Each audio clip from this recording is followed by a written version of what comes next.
All right, today we're going to deconstruct something so common, so fundamental to our daily lives that we almost never even think about what it actually is, or, the incredible science that goes into making it. So what do you think it is? It's not your phone, it's not your computer, it's not even the bridges you cross. Nope, it's something way more universal. A massive network of high-tech material that connects our entire world. That's right, the humble road. It seems so simple, just some black pavement, right? Wrong. In reality, every single road is a precisely engineered recipe designed to withstand just incredible stress from traffic, weather, and time. So what's actually in this recipe? Well, the answer might surprise you.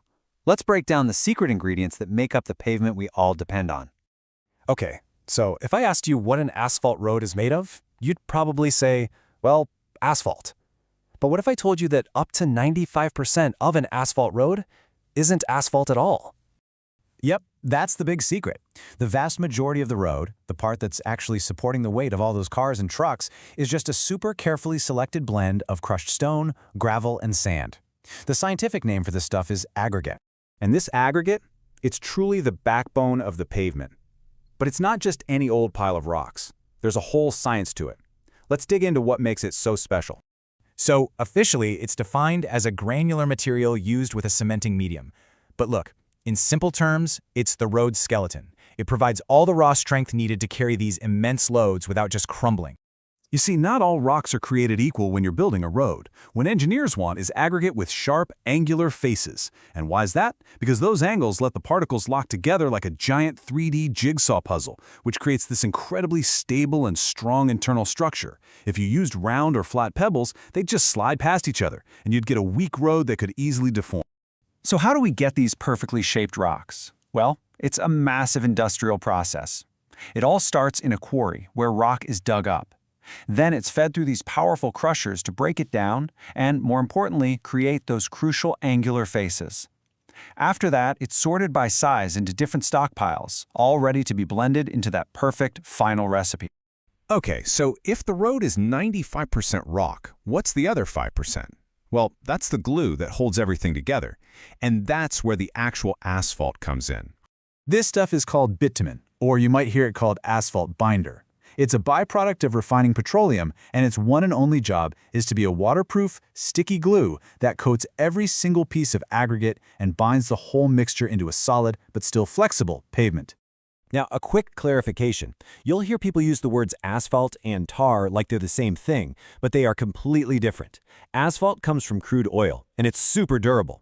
Tar, on the other hand, comes from coal or wood. It's way less resistant to weathering, and honestly, it isn't really used for paving anymore. So, we've got our two main ingredients, the aggregate skeleton and the bitumen glue. Now comes the real art and science, combining them into the perfect recipe for a road that's going to last.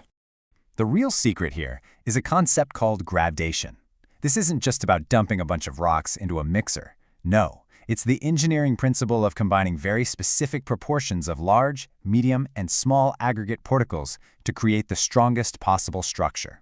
And there are different types of gradation for different reasons. A dense graded mix has a good distribution of all the sizes, which creates a really strong and waterproof surface, perfect for most highways.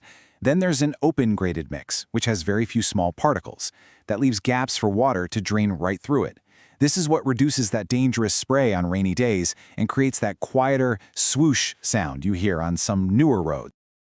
This quote really gets to the heart of the challenge. You might think, hey, let's just pack the mix completely full of that asphalt glue. That'll make it stronger, right? But in reality, that would create a mushy, unstable mess that just deforms under traffic. It's all about finding the perfect compromise. And this balancing act is a constant challenge for the engineers. For stability, you need the right aggregate and just enough asphalt. Any more, and it gets slippery. For durability, you want a bit more asphalt, but that can cause something called bleeding, where the black binder literally oozes to the surface on a hot day, making the road slick. It's just a constant trade-off. So once the engineers have their perfect recipe on paper, how do they actually know it will work in the real world? I mean, they can't just pave a whole highway and hope for the best. They have to test it. This is the million-dollar question, right? How do you quality check a road before it's even a road?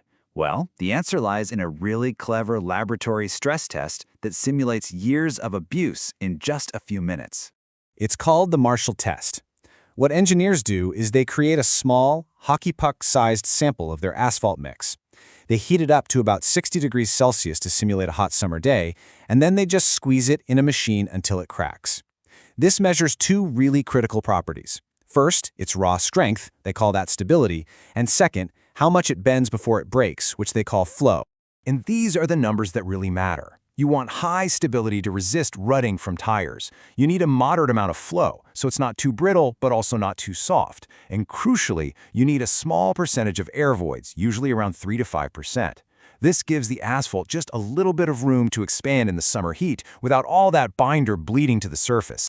So really what it all comes down to is this meticulous process, selecting the right aggregate, calculating the perfect blend, adding just enough glue, and then testing until that perfect balance is achieved. It is an amazing feat of material science and engineering that we rely on every single day.